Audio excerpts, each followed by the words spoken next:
Okay, so this week we're going to explore an approach to challenging areas of our body. And we'll use lengthening the hamstrings as a means to explore this idea.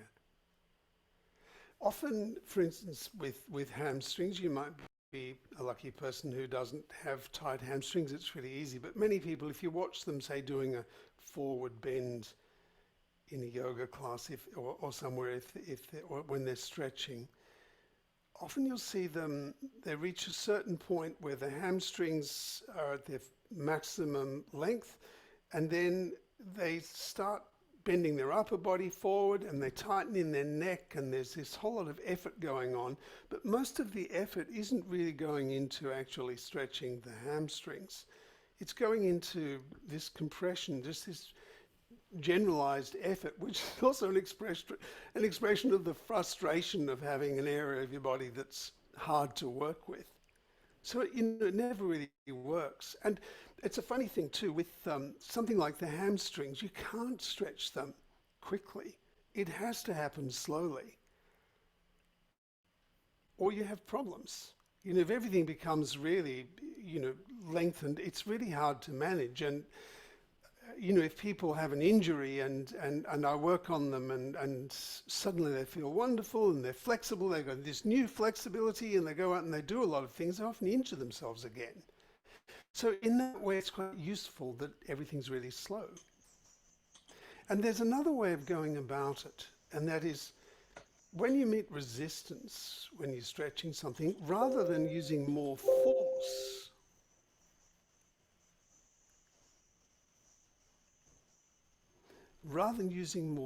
you can spread your attention. If you're feeling it in your hamstrings, you can feel it in the front of the legs. But more particularly, I'm going to get you to think of the entire length of the body today. From your feet right up to your head and through the back and the front. And, if you're feeling, the legs connect into the bottom of the pelvis, and the head and the upper limb connect into the top of the pelvis, or to the pelvis from above. And if we have tensions in our hamstrings, that's below the pelvis, but the line of force, as you'll see when we start looking at a model, it continues all the way up to the head. And so if you think along that line, when you try to, where the resistance is in the pelvis, you let that be where it is. But you think of lengthening through the spine and lengthening below that along the leg to the feet. And, it's an easier way to get a result. Well, you'll see for yourself. And you can apply this principle to other areas of the body. The other thing we can do is use gravity, because it needs to be easy. If you have to use force to do something, you have to do it. You have to continue doing that, and it makes it unsustainable. So let's look at some pictures here. I'll share my screen.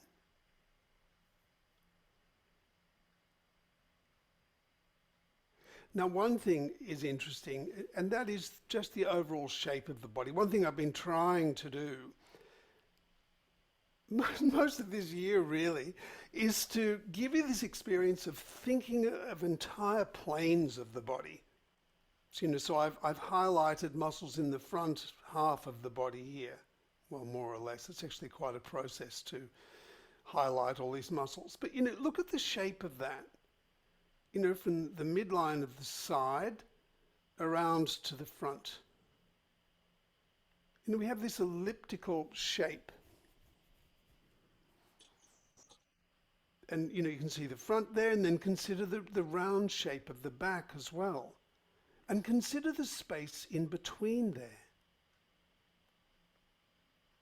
If I remove the skeleton from this, and we look, and we come down into, this way to go, I think so. Yeah, let's go into a thigh. Oh no, it's all right, good. Undo, lovely. Go into the pelvis here. And we have the psoas highlighted there, which is sort of a crossover between the back and the front. But let's just highlight the interior here, transverse abdominis here. But consider the space between the front and the back, and this hemispherical shape, right through the torso here. We're going to consider that, because what tends to happen when you're stretching something, where there's resistance, is that the awareness of your body ceases to be three-dimensional, it becomes two-dimensional. And, you focus in particular on a particular point. That's the angle I wanted. And if you can spread your attention so that, you think of the volume of your body and you spread through the full length and width and depth of your body, it just makes it so much easier to work with that perhaps overly contracted muscle. So here we are, we're now inside the leg, I think, without the bone, to get a sense of how everything wraps around this three-dimensional experience. Here we are, coming into the knee.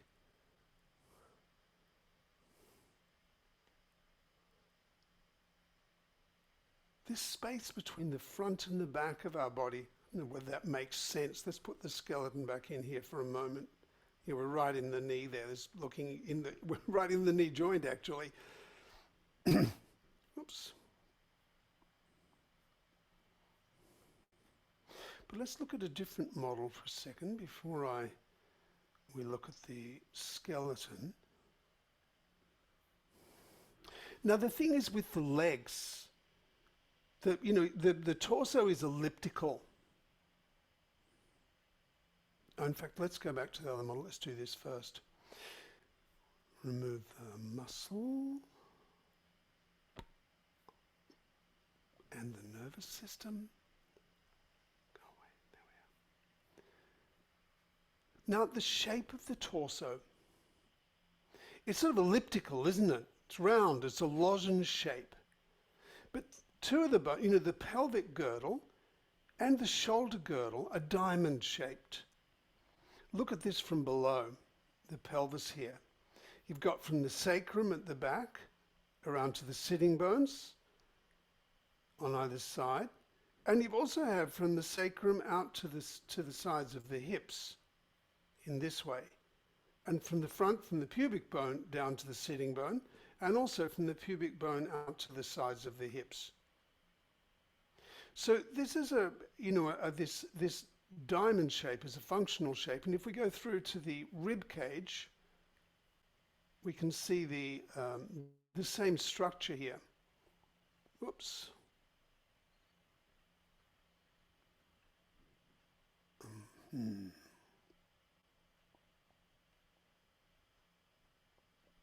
From the shoulder, edge of the shoulder here round to or go this way, from the edge of the shoulder here round to the spine in the back, and that's better. And from the edge of the shoulder here round to the sternum in the front. So it's the same sort of shape. And the thing with the shoulder girdle is that it's mobile, that it can rotate, around the rib cage, whereas the pelvis you actually have to rotate the spine itself to do it. But it's this diamond shape. So if we go back to here again, we have this, looking at the shape of the torso, we have this diamond shape through here, and then when you get inside the torso where there's no bone, or in the rib cage itself, it's elliptical. Right up into the rib cage and into the roundness of the throat, and then through the trachea. I'm not going to fiddle around too much here, going through here accurately, and then up into the dome of the skull. Am I in the dome of the skull? Let's go the other way. Oops. Close. Here we are. So this round dome shape at the top, which we're going to do more with next year. The volume of the skull from front to back.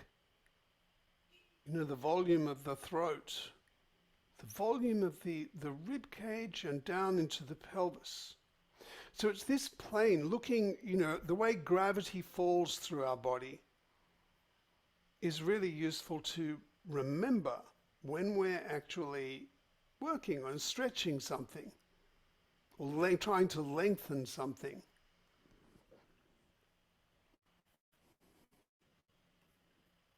And the limbs are interesting because, you know, the torso is, you know, is this empty, well, not empty, it's hollow. It's this bony structure that supports these really important structures within it. But the legs are, you know, they're solid. They have bone in the middle. So if we look here, you know, the legs in particular, it's complicated because you have going from the pubic bone here down to the sitting bone, as well as from the pubic bone out to the side here. So you've got muscles that connect along the length, you know, the hamstrings and the adductors. The thigh, remember, is in 3 compartments. There's muscles at the back and the front and the inside. And, you know, the muscles from the inside, the adductors, they're coming up and they're joining onto this bone along here and up here. And the bones in the front join up to the front of the iliac crest here and across the front, and from the back, which go from the, you know, each side of the knee, come up onto the sitting bone here and up here. So, and yet the leg, when we look at the leg, you know, it's round like that, isn't it? It's got all that, whoops, don't know my own strength. It's around here. You know, it sort of comes underneath there, around, you know, around the buttock, the gluteal muscles through here. But within the meat of the muscle, it's extending from here, from this bone down onto here, and from the pubic bone. So I'm going to get you thinking of the, you know, the front of the pelvis here, which is going to include this, you know, line across here, as well as the, you know, the line across all the muscle. Let's add the muscle again.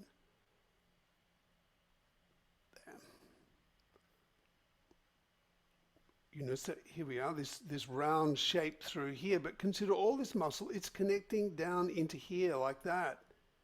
So when you're thinking down, you know, you think of the pelvic floor, you know, you probably say it's the sitting bones there. Between the sitting bones, you've got that diamond that's there between the sacrum, sitting bone and pubic bone here. But then, you know, you've got this other part to think out through the legs, to extend through the legs. We need to consider not just through the pelvic floor, but through the meat of the muscle, through the, you know, that surrounds the bone. And so we've got to think from here, this is going from the pubic bone through to the sitting bone here, that's going backwards.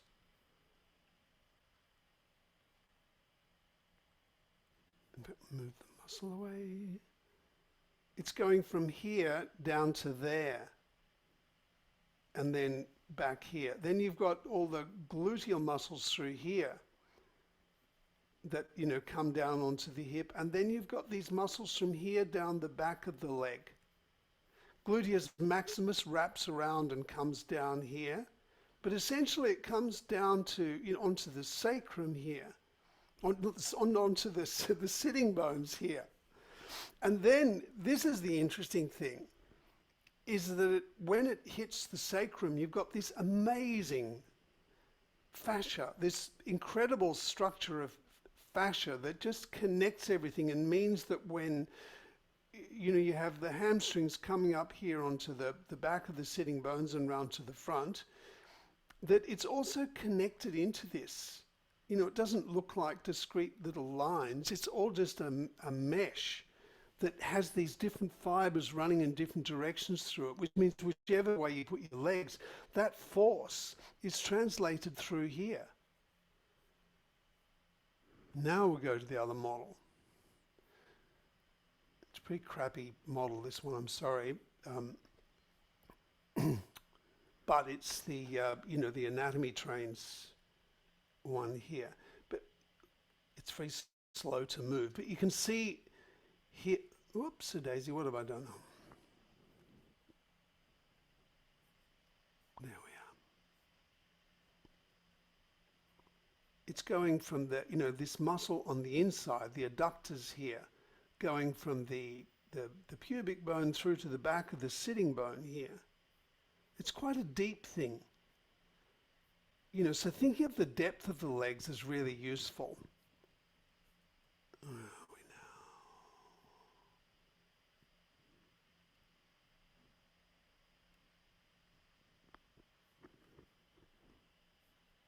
now?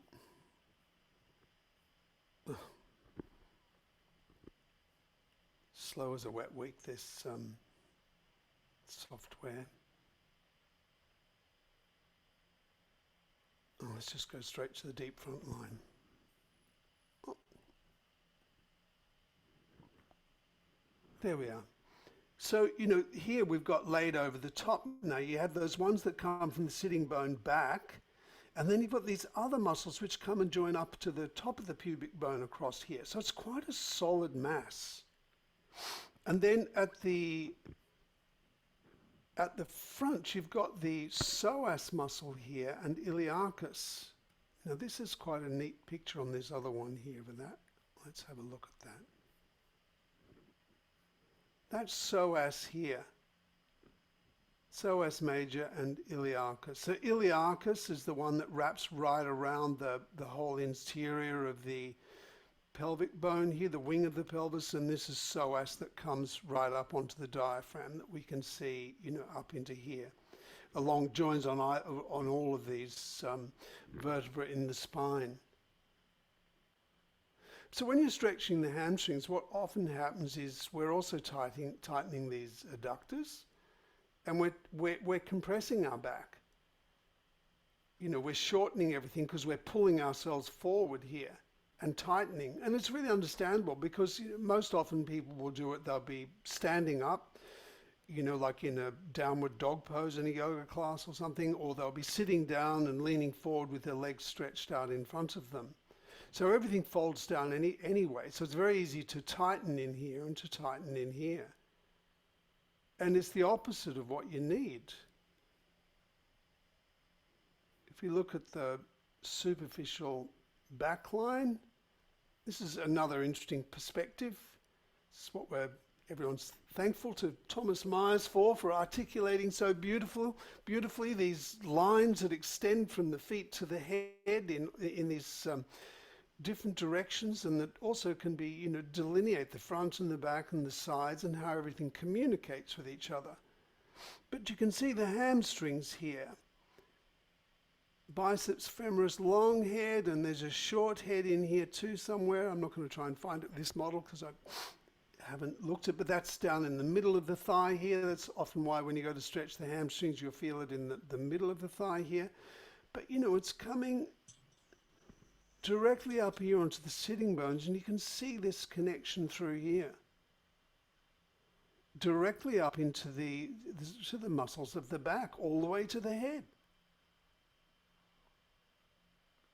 And there are some structures that, you can actually dissect out, particularly the spiral line, the one he talks about, that's actually a loop of muscle that, it comes around, joins around the bottom of the foot and, comes back up and out and around. So everything's connected in this way. And, if we look at the, you remember I said we've got that crisscrossing fascia through here. At the moment, you've got this line coming directly up the back this way. But, if you turn yourself or twist, you can also force it up this way. Or, have this transmission of force across the body. And from here out to the arm or somewhere. But, often we'll feel it something round here or down in the calves. So what I want you to consider today and to play with is this idea of taking a sensation in the thigh or wherever you feel restriction and considering how it fits into the bottom and then the top of the pelvis and thinking along this line. So you may be feeling the tension there, but I want you to consider, lengthening along here and lengthening down here. And in fact, it's the basis of what we're doing. We'll be moving our toes in order to, and rotating the heels in order to stretch the hamstrings. We'll mostly be moving the sitting bone in order to stretch the hamstrings. Now, is there any other one I need to show you? Spiral line.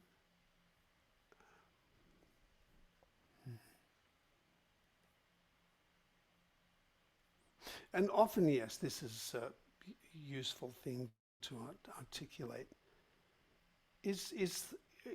We're tightening or putting effort in here, but it's all these other systems that get drawn into what we're doing.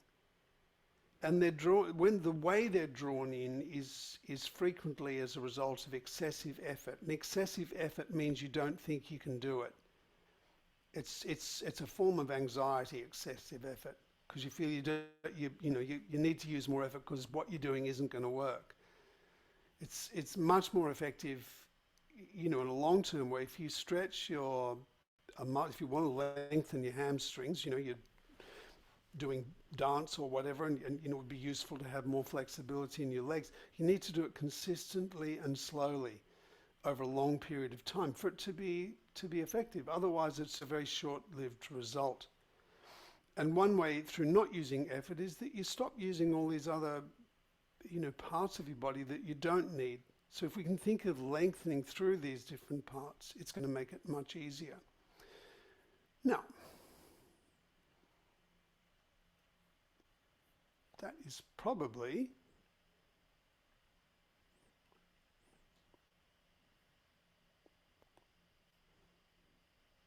enough. Funny program. I have to log out as well because it's online rather than the other one's an app.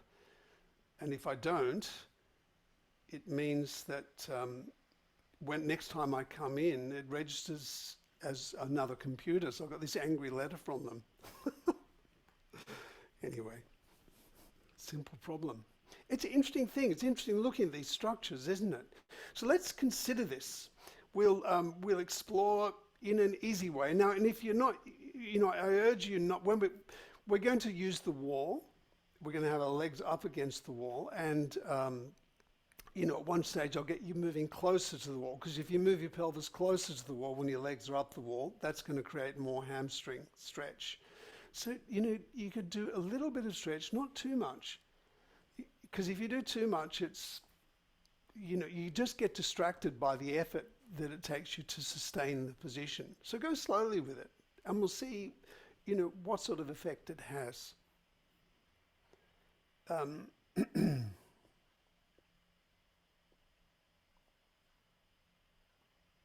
So let's try this out. So you'll need some wall, as I said, enough wall to have your legs up on the wall, and to get your pelvis near the wall.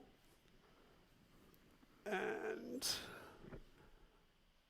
let's see, is that going to be enough? But we'll begin just in sitting.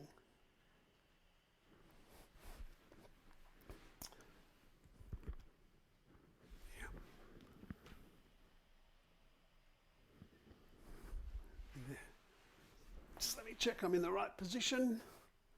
Oh, I could come a bit closer. Let's see that. Yep, good. Okay, so to begin, could we just sit with your legs long? In whichever way you can, just to get a sense of how it feels to sit with your legs extended out in front of you. And to sit upright, how comfortable that is, what the feeling is in each leg. If this might be really easy for you, it might take a lot of effort to sustain it. Notice where that effort is, the feeling of it.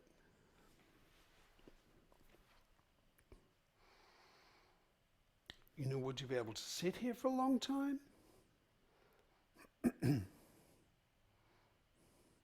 And the feeling in your legs, how much of your legs are you aware of? you know, because maybe there's some parts that feel more tension than others.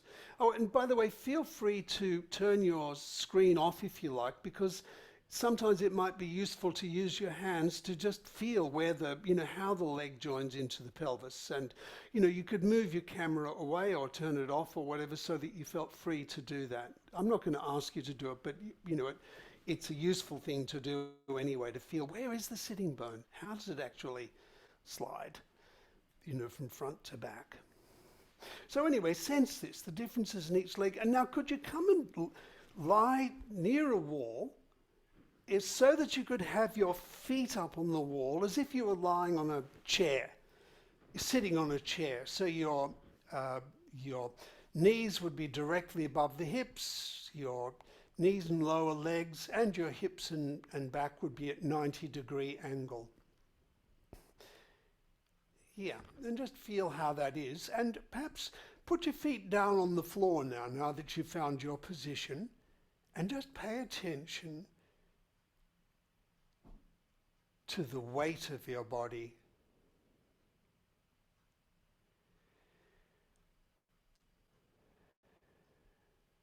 Allow yourself to move with the flow of gravity down into the center of the earth.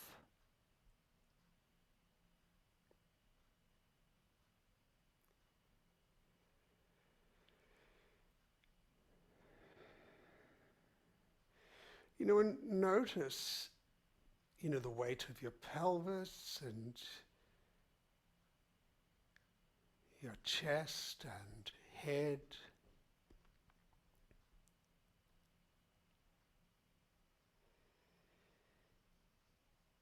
And each arm and leg.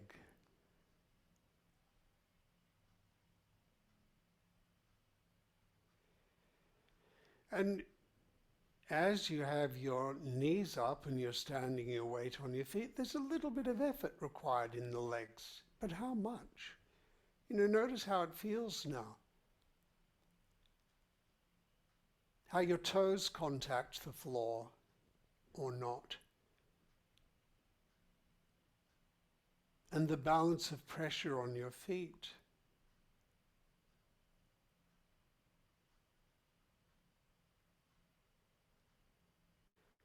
And now place your feet up on the wall so they could just hang there.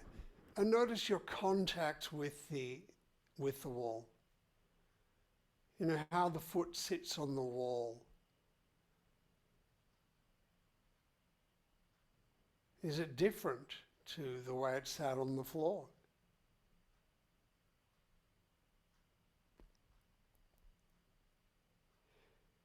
And could you lift your heel, the right heel, off the wall and down, just so that you could feel the movement of the balls and the toes on the wall?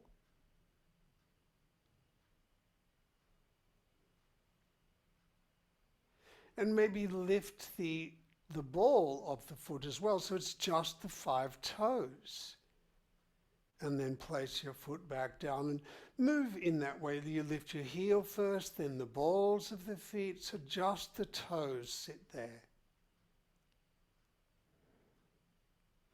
And the next time you just have your 5 toes on the wall, leave it there like that.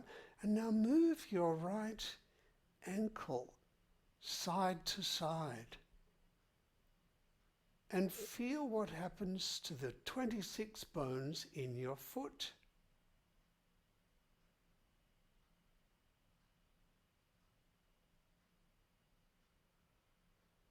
How they all move. The toes are staying there on the wall.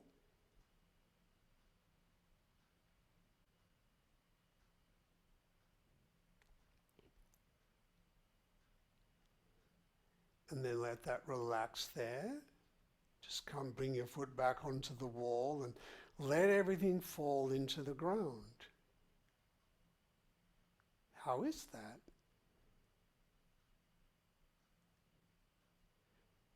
Now, lift the right heel a couple of times Just the right heel, so you're lifting it so the balls of the feet are there, and you can feel the full width of the foot. But can you, as you're doing that, really allow your right leg and your pelvis to be heavy, to drop into the ground?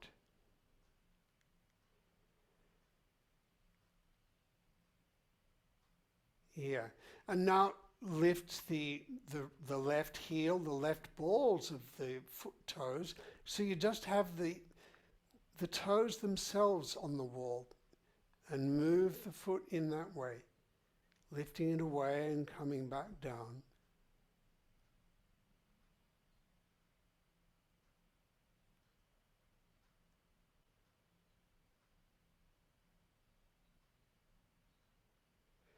And then keep it so just the toes there, and now move the ankle side to side here with the left leg. What's the difference? Only needs to be a tiny movement, very, very slow.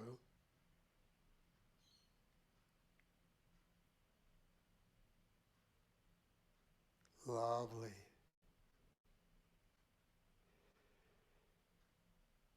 And then leave that.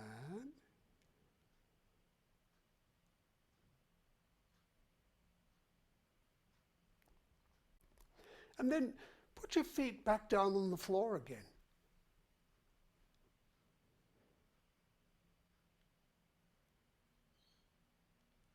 What's the difference now?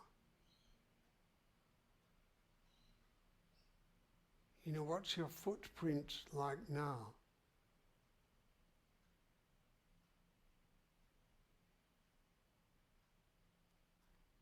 Well, place your hands on the sides of your hips and feel that bony projection out right in the middle of the hip there. That's the head of the femur, or the called the greater trochanter, the edge of it there. And from there, the leg bone extends into a ball that sits in a socket in the hips. And feel from that point at the sides of the hips round to the sacrum at the back. So you feel the shape of the back of your leg.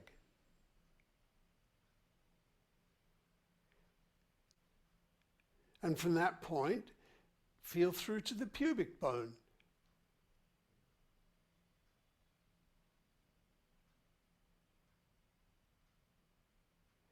And then feel where the sitting bone is. You can hold it with your hand if you like, but you don't have to. Feel where the sitting bone is. It's sort of in the middle between the front and back. So it's halfway between the pubic bone and the sacrum, and sort of in line with the hips. So think of that diamond shape of the base of your pelvis. And once again, keeping your hands on the sides of your hips, place your feet up on the wall.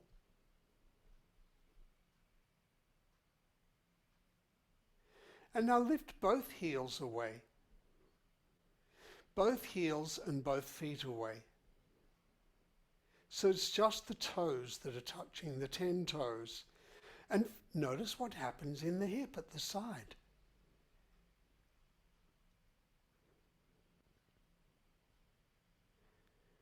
And when you move your heels away, what happens to the sitting bones? You know, how do they move? Because when you lift the heels away, probably the weight in the pelvis is different. Maybe your sitting bones drop down toward the floor.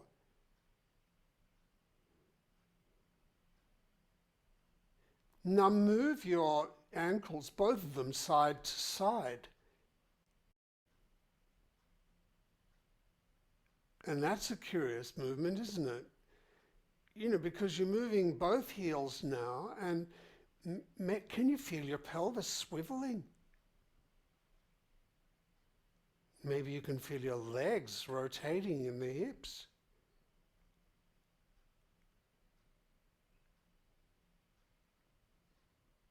Maybe even your rib cage and your head swiveling. all the skeleton sliding within the suit of skin.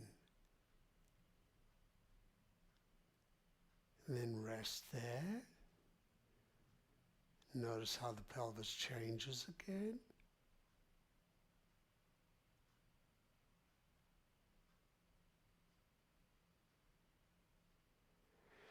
And then lift your heels up. Now, so straighten your legs as far as is comfortable. And if it's too uncomfortable, you can just move your pelvis further back. That may be easier. And if it's everything you do is uncomfortable, just remember to rest frequently, or just do it in your imagination. But have your legs long now.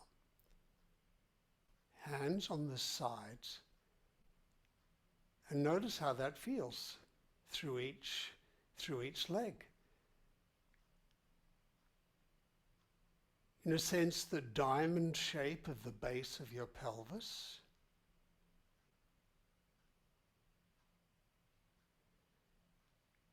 And the front and back of each leg, which comes into the front and back of the torso. So the bottom half of that diamond and the front half of that diamond. And in fact, as we're considering this, you could move your toes in a little circle. Just move your toes in a little circle. And that's moving all the bones in the foot. The heel stays where it is. It's just a small movement. But you can move your toes and the small bones in the foot round the ankle. Small bones in the foot in a circle. It's a movement of the toes in the ankle, but you could probably feel the influence of this movement right through your legs to your hands. Through the front and back of your legs. Is there a different sensation in the front of the thighs and the back?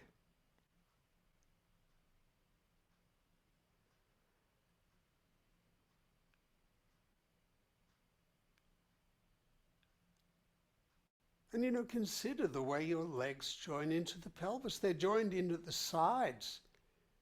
But, the pelvis is lying there. The back of the pelvis, it's shaped like a bowl.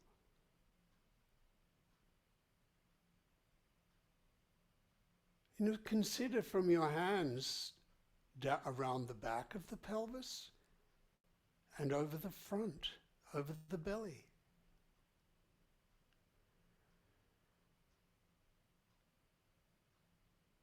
And maybe you could move your head at the same time you're moving your toes. A tiny movement of the toes and your head.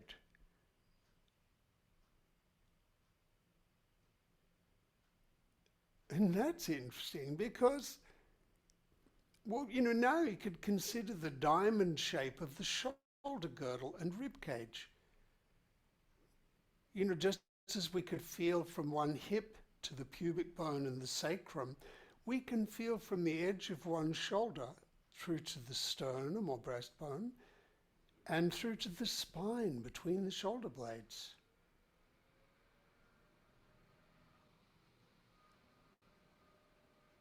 And as you're rolling your head and your toes in a circle, maybe you can sense how the whole body can move. Or the whole body is influenced.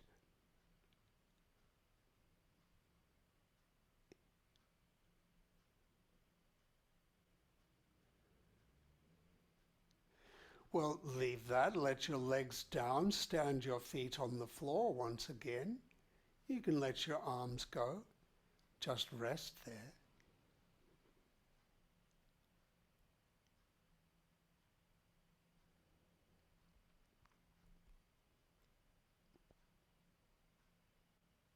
Now what do you feel?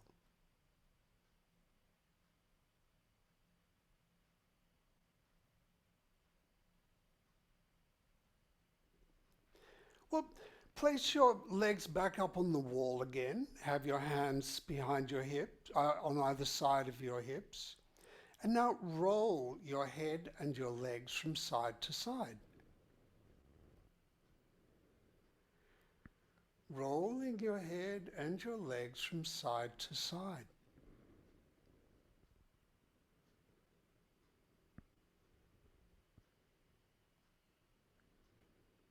Now notice, even with your head rolling, maybe your rib cage is rolling. And with the small movement of your legs side to side like this, the legs are rotating at each side, but the pelvis is probably also rotating too. And then stay with your legs over to the right and your head. And now in this position, move your toes and your head in a small circle here. And let everything drop. Can you sense the weight of your legs?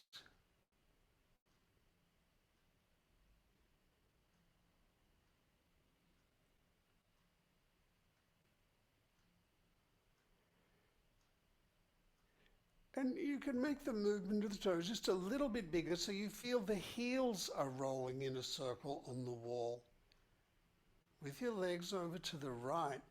And that's a curious thing because as your heels roll down toward the ground, that's moving your legs down toward the ground.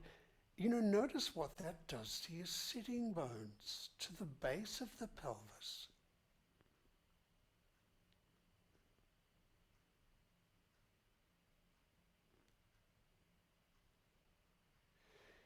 It may be easier to feel that if you relax in your shoulders. You feel both shoulders just drop. Your arms flow with gravity.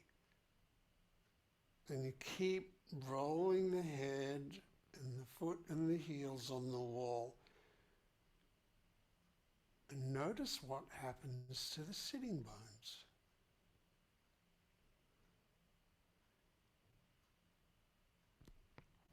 Well, maybe take your hands, keep your head over to the right and your legs, interlace your hands behind your head, interlace your fingers.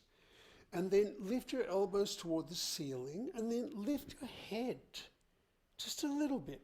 And now move your toes and your head in a circle here.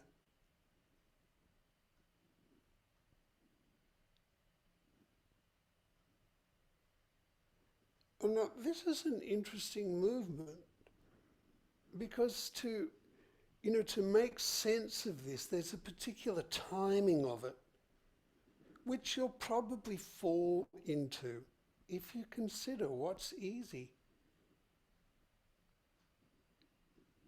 And if you allow everything to drop, particularly in your pelvis.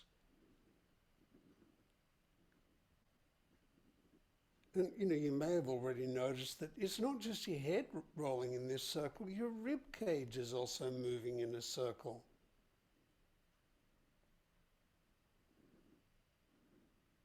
And if your rib cage is moving in a circle, quite possibly your pelvis is moving in a circle as well.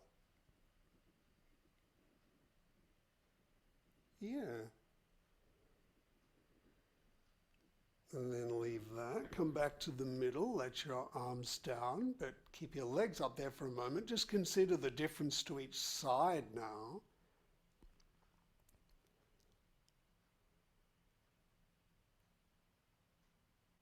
That's pretty interesting, isn't it?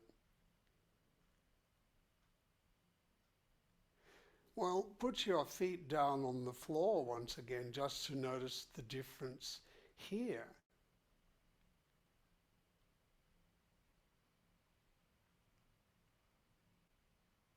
Is there a different sensation in the back of each leg?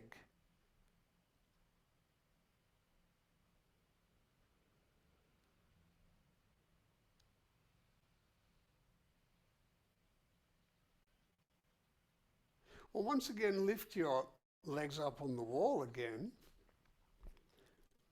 Have your hands on your hips, roll your legs and your head from side to side.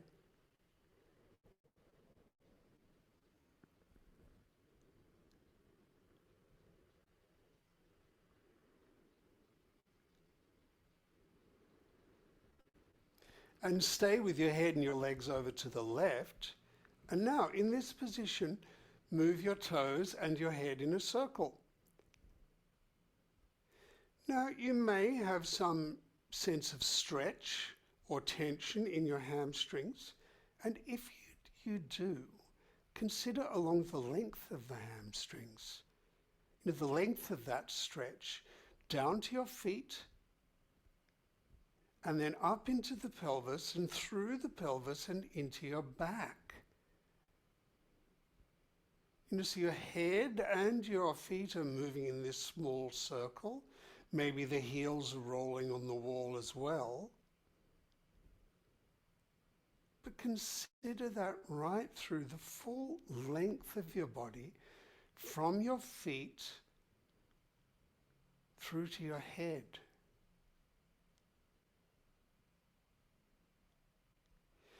And if there is a spot that's tight in the legs, see if you can find another spot in the back, further up in the body, where you could sense movement that's a similar shape as the shape of the part of your legs that are tight.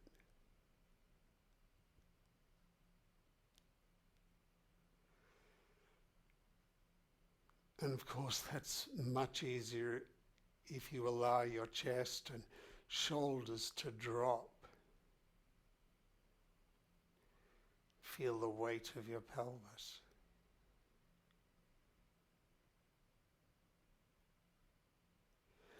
And then interlace your fingers, place them behind your head, bend your elbows toward the ceiling. And now lift your head, and now move your head and your feet in a circle here.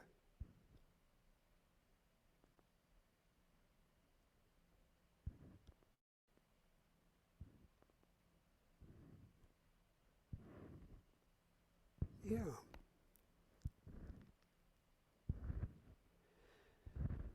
You know how your rib cage moves, how your pelvis can roll.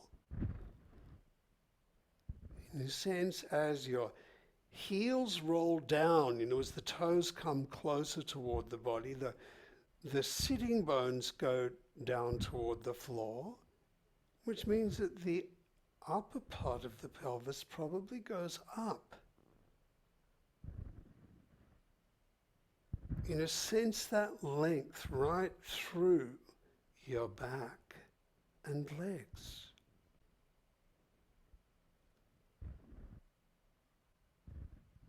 You can move your toes in the other direction as well, and your head.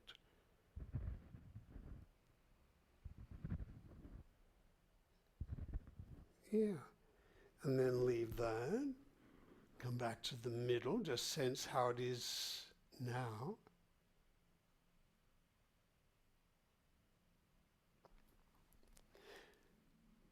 And then let your legs down. Notice how that feels.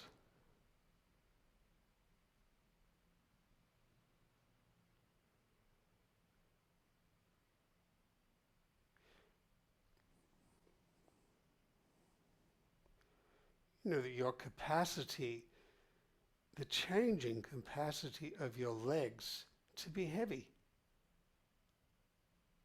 of your pelvis to be heavy.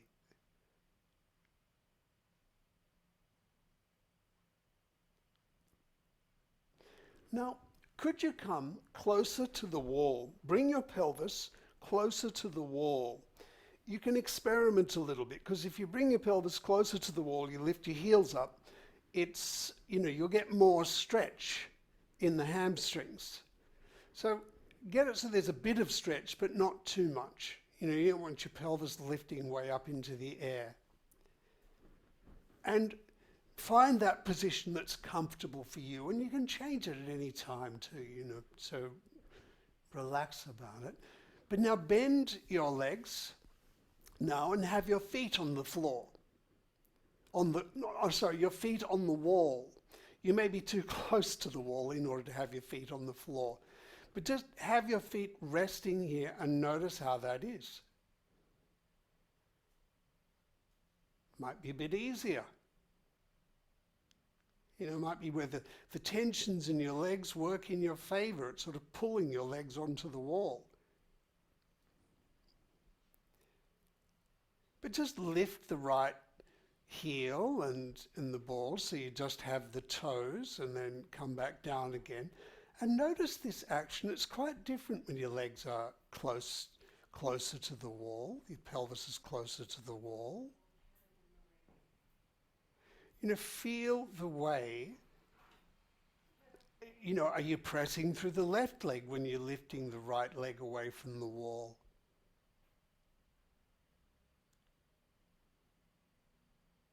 And what's happening through the torso? Is that pressing into the ground differently?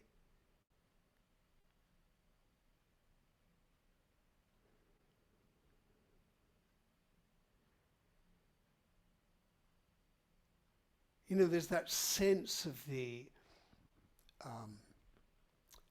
diamond shape at the base of the pelvis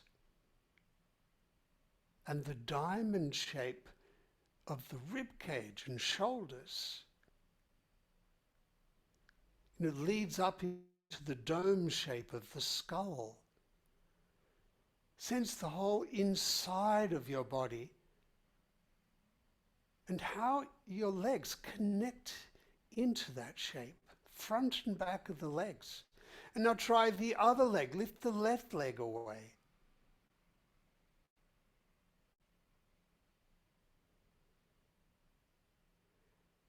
So you're lifting the heel and then the ball, so it's just the toes. You may have to adjust the position of your foot on the wall so that you could feel the little toes.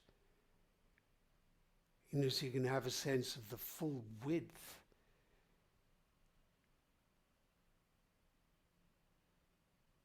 And that's interesting. If you think of the full width of the foot, does that make it easier to feel the full depth of the leg? And how it connects into the depth and width of your pelvis.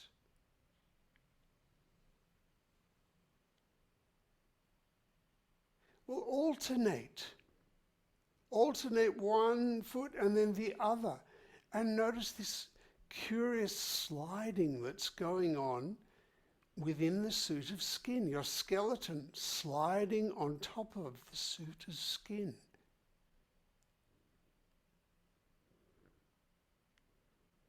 And in fact, lift both feet away so it's just the heels, and move your ankles side to side now and feel that swiveling.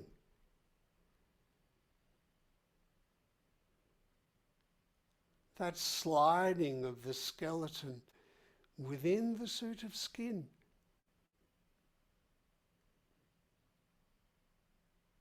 Even in your arms, you could probably feel that if they're just lying on the floor. Everything is being moved.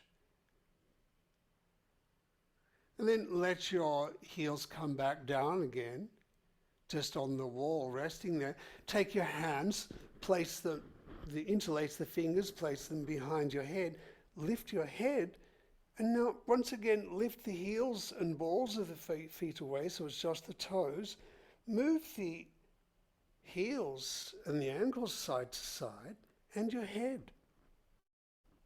So you keep looking up at the ceiling, you're translating your head side to side and your ankles, and feel what is happening through your whole body, this swiveling within the suit of skin.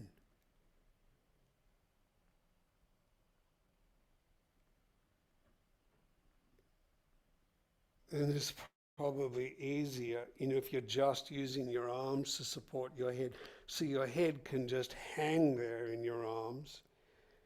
And if your head can hang, then your rib cage can really hang, And maybe your pelvis can too. Can sink into the floor as you slide from side to side.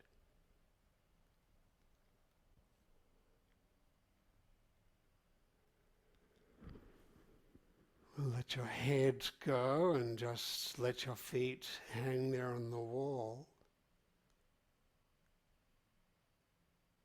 And in fact, rest your legs by letting them be long on the wall, so it's just your heels that are up on the wall now.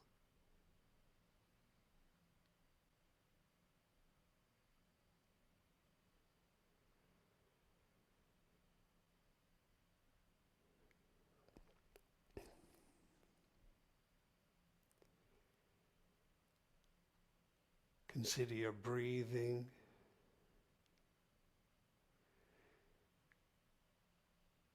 And the way the diamond-shaped pelvis and shoulder girdle and rib cage and the ellipse of your torso move as you breathe.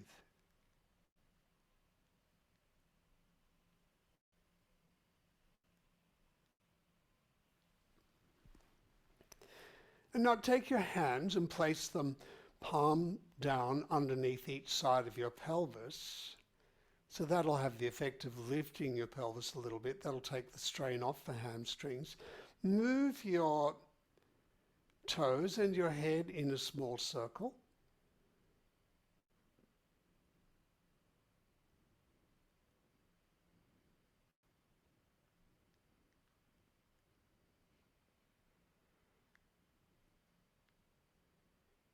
And, spread your attention from the top and bottom of the feet through the front and back of the ankle and knee and leg into the front and back of the whole torso.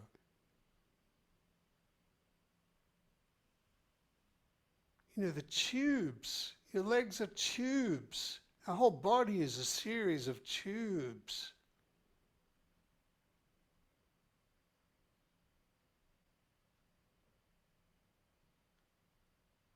Right out to our arms and hands.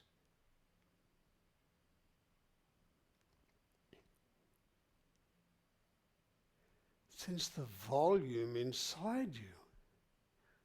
This flexible structure. And then take your hands out and notice how your pelvis hangs there.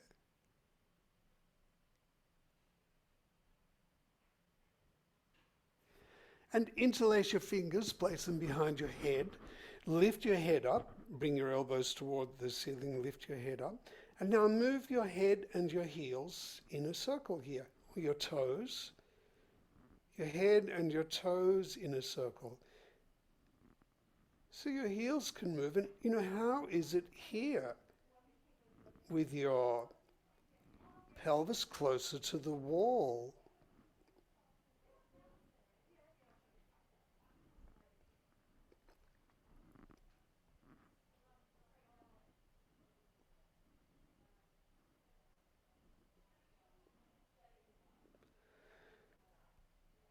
And then come back down. Just leave your hands in this position.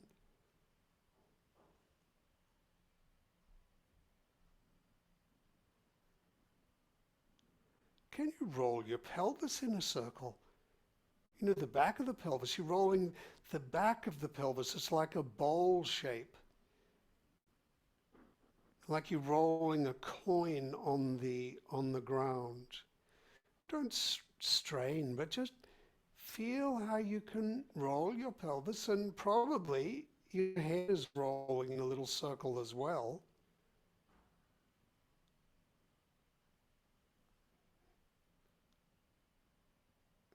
And probably your heels are rolling in a little circle and your toes. Well, you could go with that. Roll your pelvis and your feet and your head.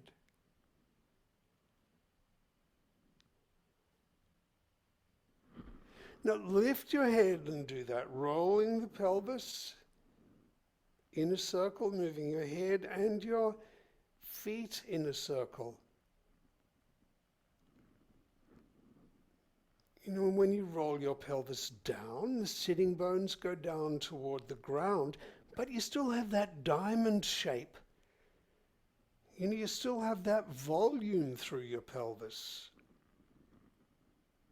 Yeah, nice. And then leave that. Maybe, you know, slide your legs over to the side, roll onto your side if you're very close to the wall, and put your feet back down on the floor. Let your, you know, your knees be up and just feel, you know, rest there with your knees up.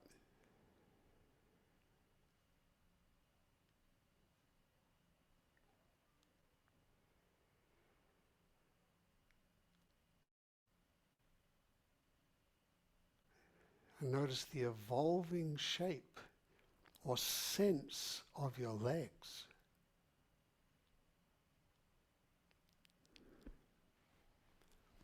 And then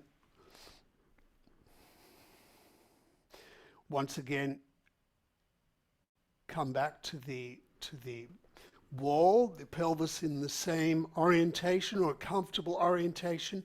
Have your legs up the wall and your hands on your hips, on the sides of your legs. Just notice how it feels to lie here now. And then roll your legs and your head side to side. And sense, how is it in this orientation?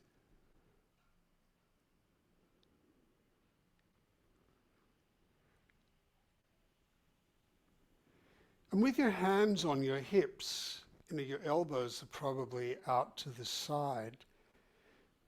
You know, that means that your rib cage is probably sliding underneath the shoulder girdle.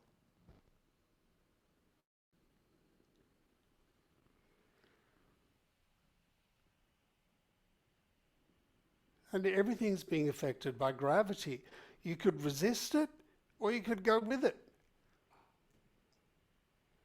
To go with it, you just let go. And then everything falls into place.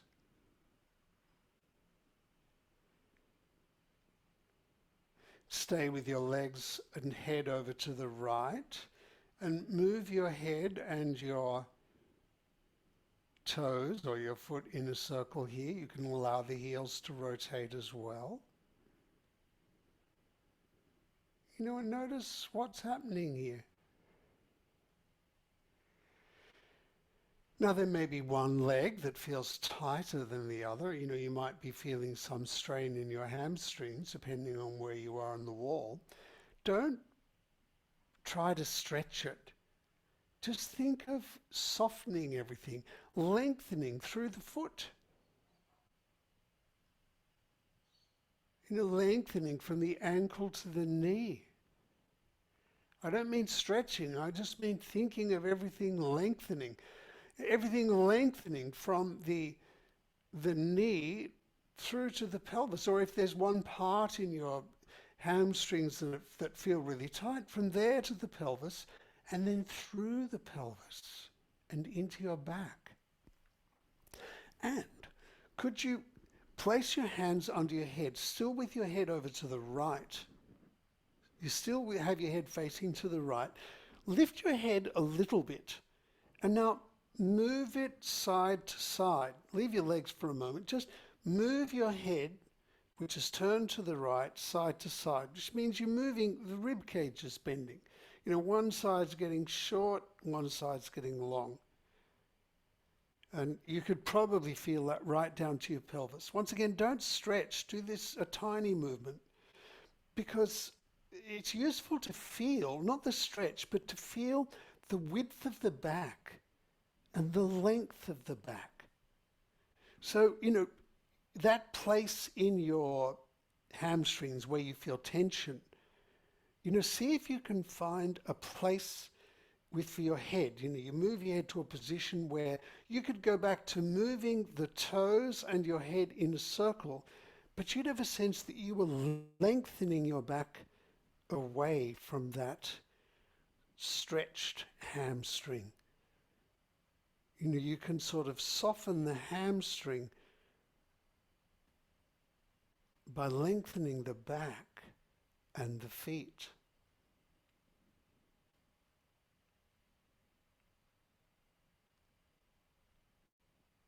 By softening and widening and deepening everything. And you could experiment with different positions for your head. You move your head and your chest a little bit over in a different direction, and maybe that enables you to get in touch with something in your back and your hamstrings that can enable them to function as a long unit that extends from your feet to your head and out to your hands. You can change the direction that you're moving the toes and the head.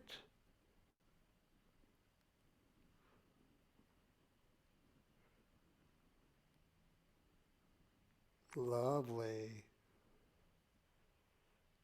And then come back to the middle. Take your hands out. Notice how that feels. Place your hands on your hips and roll your head and your legs side to side. Is that different again? Well, keep them over to the left and do a very small circle of the head and the toes here. Letting everything drop, really letting your pelvis sink into the floor and the backs of your legs sink into the floor.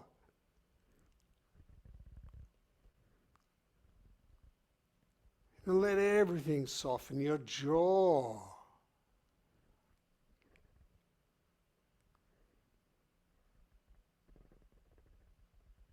So you can feel the full depth and width of the torso from the diamond-shaped base of the pelvis and the diamond-shaped shoulder girdle and rib cage right through to the dome-shaped head.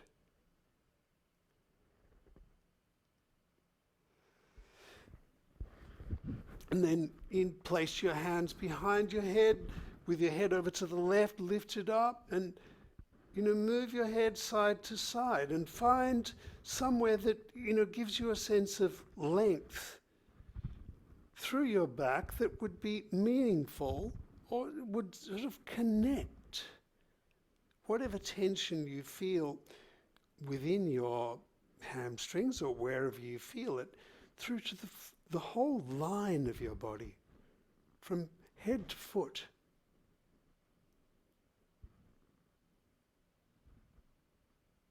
And you can play around with where that is. You can move your head and chest into a different position or rotate your feet and legs differently. Whatever you need in order to get this sense of the full length of your leg. Not just where it's tight, but beyond that.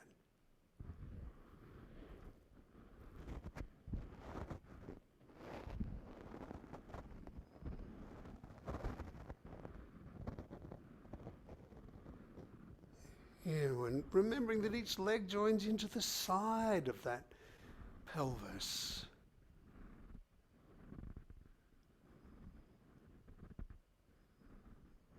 And that everything is long and wide and deep. Lovely. And then come back to the middle and let your head down and just notice how that is. And then roll over onto your side and come back down and rest for a moment. You could have your legs up, your knees up, standing your feet on the floor. Just notice how that is.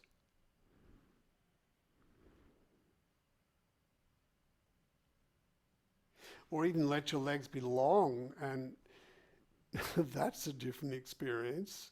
Try it.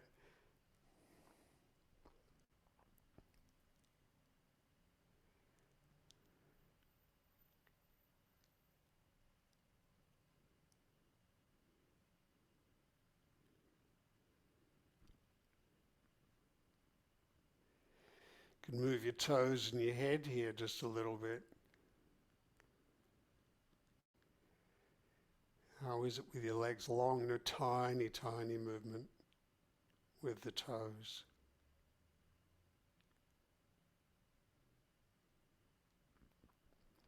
And now, leave that. Come back to the wall again. Have your pelvis closer to the wall or the same distance. It doesn't really matter. Well, actually, it might. A comfortable distance, because I'd like you to get your, if you could, get your right hand and place it underneath your lower back. So you may need to have your pelvis further back. It's going to arch your lower back. And it may be that you can only get your fingers under there. That's absolutely fine. Or it's just impossible to do it. That's fine too. Just have your hand near your lower back. But if you can get your hand under your lower back, your right hand under the lower back, and your left hand under your neck, it's good. Now, have your feet, just your feet on the wall now. So you're in a squatting position. And just lift one heel and foot at a time. It's a very different experience again, isn't it? May not be so comfortable. Only do as much as is easy. Maybe you can only bend your heels. In fact, just lift your heels as best you can, and then move the ankles side to side. And just feel that swiveling through the spine. Now you have this arched back.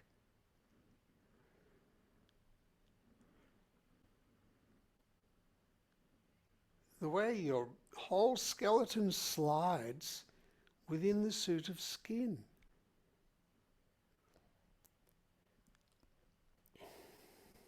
And then leave there, let your feet relax there against the wall, feeling the weight of your pelvis.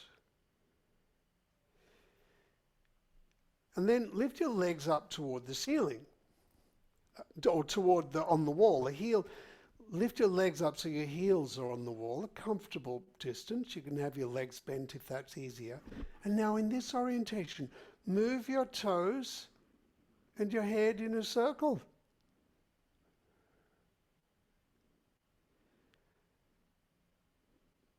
And let everything hang here.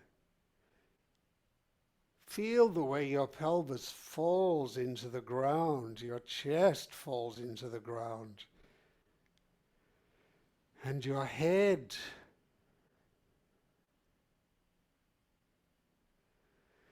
And then roll your legs and head over from side to side. Roll your legs and your head from side to side. What is the difference? Feel what's happening in the back of the pelvis. It's falling down toward the floor. What's the sensation with your back arched like this? Now stay with your head and your legs over to the right, and now move your head and your feet in a circle here.